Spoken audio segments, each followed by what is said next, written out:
Nako mga kababayan, VP Sara Duterte nangunguna pa rin sa survey. Grabe mga kababayan, magugulat kayo dito. 33%. Ayan o, 33.3%. Pangalawa si Tulpo, 13.4%. At pangatlo si Leni Robredo na may 13% mga kababayan. Grabe. Talagang nilamon niya lahat mga kababayan yung kanyang katonggali. Ito po yun o yung sa presidential election ngayong darating na 2028 at nangunguna si VP Sara Duterte na sa pagkapangulo mga kababayan. So mukhang matataranta na nito ang Malacanang mga kababayan sa kanilang mapapanood na balita dahil grabe ito mga kababayan, 33%. Talagang landslide ito. Ayan no, sabi kung ngayon ang araw ng 2028 national election, sino sa mga sumusunod na pangalan ang iboboto mo sa pagkapangulo? Ayan mga kababayan. Tingnan nyo. So nangunguna si VP Sara Duterte. Panoorin natin yung buong ulat ha. Sa Presidente and CEO ng WR Numero Research tungkol sa kanilang latest survey. Cliff, magandang gabi sa'yo. Pinky, magandang gabi. Unang-una, tatanungin ko po, ulitin ko po yung tanong doon po sa inyong survey. Kung ngayon ang araw ng eleksyon ng 2028, sino sa mga susunod ang iboboto mo? So, nagbigay ho kayo ng mga options kung sino po ang kanilang iboboto. Tama po ba? Yes, tama Pinky. Meron tayong long list ng mga pangalan na maaari nilang pagpilian. Pero kung wala yung pangalan na gusto nila doon sa listahan, maaari din silang mag-volunteer actually ng wala sa listahan. Ilan po yung nasa listahan and was it alphabetical? Randomized no yung ating options no nung yung mga pangalan. Ibig sabihin noon sa bawat respondent para ma-avoid yung bias no, nagpapalit-palit yung order. So kada bagong respondent iba yung order na makikita nila na listahan. So it's not gonna be the same format. Yes. Aha. And ilan po yung kanilang pinagpilian? Namili po sila sa a total of 17 names. 17. Did I hear that correct, sir? Yes. Okay. So we have VP Sara at 33.3%. Ang number 2 and 3, Senator Raffy Tulfo at 13.4%. And I believe it's Mayor Leni Robredo also there at 13%. Cliff, para ho ba sa inyo, itong second and third, masasabi niyo ho bang this is a far second and third kay VP Sara? Well, yes, but also the other way to look at it is that, Pinky, pwede mo din tignan na for the longest time kasi nung ginagawa namin ito, survey na ito on the potential candidates ng 2028 elections, nagre-remain naman at that level yung numbers ni VP Sara Duterte. So, mukhang ito yung constituency talaga na namomobilize niya so far, lalo na ikalawang pangulo naman siya. Tapos, malayo yung iba kasi disperse yung preferences. Kumbaga magkakaiba, wala pa silang consensus. A lot of the support for VP Sara is actually concentrated in Mindanao, for example. No? Doon nakakakuha siya halimbawa ng 80% na preference, meaning 80% ng mga na-survey namin sa Mindanao, siya yung top choice. Opo. Ang number ng population ng Mindanao sa voting share sa vote share natin halimbawa, ano na yan 23% na yan So kung nasosolidify niya na yon, it only takes a few from other regions para makarating siya sa 33%, di ba? Parang to understand it better, no, ang sinasabi niyo po doon sa Mindanao, ang kanilang population ng pagboto doon ay nasa 23% at halos, tama ho ba ang aking pagkaintindi, 80% na doon ay siguradong boboto kay VP Sara kung ngayon po ginawa ang eleksyon. Yes, sa survey, no? For the longest time, hindi nagbabago Kahit yung August naming survey, yung April 2025 namin, lahat yan ngayong taon. Medyo resilient yung number na yon ng mga nasa survey sa Mindanao na si VP Sara yung kanilang top choice. Ibig Whereas sabihin, if no, you- Laki, napaka 58% sa Mindanao, mga kababayan.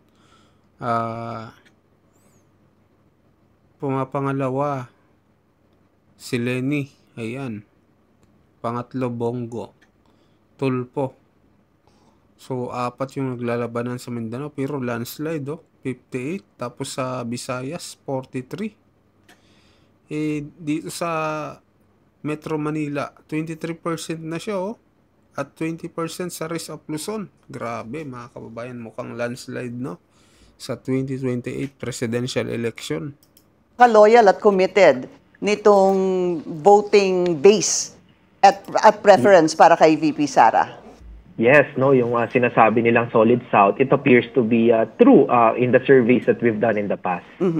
So, but I looked at the other survey, was that in August? Tumaas pa ng 2 percentage points si VP Sara. Yun, 69. Okay. Yes, so may slight na paggalaw, pero the more conservative reading here is because nasa loob siya ng margin of error as an estimate. So pwede nating sabihin na Halos hindi gumalaw. Same level. Opo. Ang margin of error is what? Plus, minus 2 or 3%, sir? 3%. 3%. So pasok nga po, parang negligible po yung plus, yung pag-increase na 2%. What about the rest? Did you see any notable increase in the other candidates? Ganon din dun sa mga iba nating mga kandidato, no? So halimbawa si Senator Raffy Tulfo at saka si dating Vice President Leni Robredo. Technically, yung conservative reading is that hindi nagbabago. Pero what's interesting in this case is that mas mahaba yung listahan ng mga pangalan na ibinigay namin dun sa mga sinasurvey nitong November than nung previous quarters. Kaya kumbaga interesting pa din na nag-remain pa din at the same level yung preference halimbawa for Senator Tulfo, Vice President Leni. So meron talaga din silang, loyal constituency. Loyalista. Oo. Kahit nag-introduce kami ng mga ibang pangalan, halimbawa si Senator Bam Aquino, Senator Kiko Pangilinan, pwede nating i-expect na baka may mga lumipat, no, galing sa medyo broad opposition. Pero hindi, nag-remain pa din na most of them kay VP Leni. Just a clarification, did you say Senator Bam Aquino was a new inclusion? Because it appears he was part of the August 2025 survey? Or are we mistaken? Okay. Yeah. I think sa VP pala, bago siya Senator Bam Aquino. Okay, kasi I think ang mga bago na kandidato ay halimbawa Benjamin Magalong, sir. DILG. Opo, at John Vic Secretary Remulla. John Vic Remulla and Baguio City Mayor. Okay, thanks for that clarification, sir. Pero mataas yung hindi pa rin sigurado. Tumaas po kasi siya ng 4 percentage points to 22.2. Yes. Oo, and mas mataas actually pa doon sa Vice President eh. So nakita natin na bagamat may mga early favorites na ngayon, marami pa din yung unsure. Yung nakikita nating behavior kasi doon sa hindi sigurado, in the past elections and in the past surveys, usually, nadidisperse din sila doon sa mga na contenders eh. So, maghihiwa-hiwalay din sila close to the election day according to sino din yung mga top na contenders. Pero ngayon, dahil maaga pa, makita natin sizable pa yung number ng mga Filipinos na nagsasabing unsure. So you expect that to decrease or to reduce in number as the election draws near? Yes, lalo na din kung maging, kasi remember din na these are potential candidacies pa, hindi pa naman talaga declared. So yun din, nakaka-add din na kung hindi pa deklarado yung mga candidacies, no, may source of uncertainty din para dun sa mga pumipili na nasa survey. Something came to mind, Cleve, no? Yung inyong sinurvey, kasi sabi mo in Mindanao, the voting population, the voting percentage rather is, sorry, I forgot, was it 22 or 23%, sir? 23%. 23%. Okay, yan po sa Mindanao. What is Luzon and what is Visayas? Metro Manila is almost at the 24-25%. So parang it's pagka pinagsama yung Metro Manila in Luzon, that's half of the voting population and the remaining would be Visayas. So Luzon is how big? Around 26%, a little bit higher than Luzon outside of Metro Manila, sorry. Okay. All right. So, next question, sir. Yung isa pang survey ninyo, let's talk about that. Yung tanong po ay, sino sa mga susunod ang may pinakamalaking pananagutan sa flood control projects ng pamahalaan? At ang nanguna po dito ay si Pangulong Bongbong Marcos at 31%. Pero tayo ho sila, tama ho ba, sa DBM at DPWH dahil 31% din po yung pinagsamang dalawang ahensya? Right. And actually, sasama ko pa na yung pangatlong option din, medyo tie din kasi pasok pa din sa Plus minus margin of 3%. error natin, yung namang mga contractors. And ang interesting dito ay walang Yun consensus mga kababayan, no? dun sa ating mga Sa iyong palagay, sino sa mga sumusunod ang may pinakamalaking pananagutan o pinaka-responsable sa mga katiwalian sa flood control projects ng pamahalaan? Number 1, President Bongbong Marcos, 31% mga kababayan, no? Tapos mga pangalawa ang mga official ng mga ahensya tulad ng DPWH at DBM. Pangatlo, mga kontraktor tulad ng Diskaya Couple, ex-House Speaker Martin Romualdez, resigned Congressman Saldico, at mga kongresista o senador mga kababayan.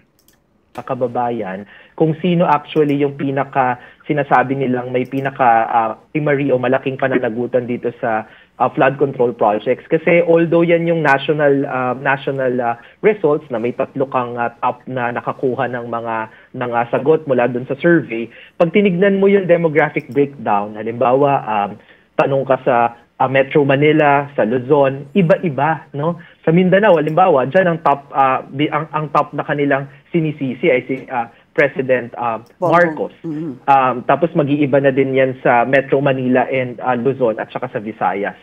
So may kumbaga I think at this point, no, hinahanap pa din ng publiko sino ba talaga yung kanilang sisisihin doon sa flood control project.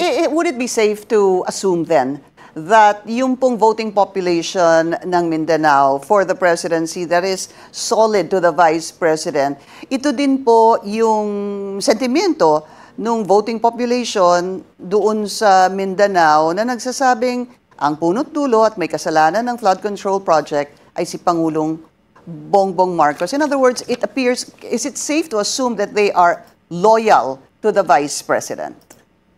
Yes, Pinky, I think that's a very safe assumption kasi and we have data showing that as well kasi aside from yung usual na area demographics, tinatanong din natin yung mga sinisurvey natin whether they identify what we call the factional partisanship, whether they identify as pro Duterte, pro Marcos, pro opposition, or independent of all of these three factions.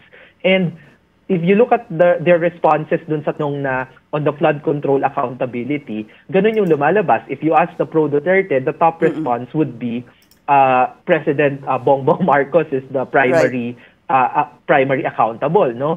Kapag ka sa opposition, that would be the agencies involved, no? Mga DPWH officials, DBM officials. So nagmamap siya doon sa partisan alignment mga political Yun nga po biases yung and nakikita ko reflexes din. Yeah. That's why I wanted to get your thoughts on that. And just to clarify, ito pong inyong pagkuha ng survey sa Luzon, for example, Visayas and Mindanao, I know this is random, but they are evenly distributed? Yes, so we mirror the national population kung gaano po kalaki yung so meron po kasi tayong kabuuan na 1,412 na respondents. So yung division niyan, it's also the same kung gaano po kalalaki yung mga region na yon. Okay, maraming salamat po sa inyong oras. WR numero. So ayun mga kababayan, ano hong masasabi nyo dito sa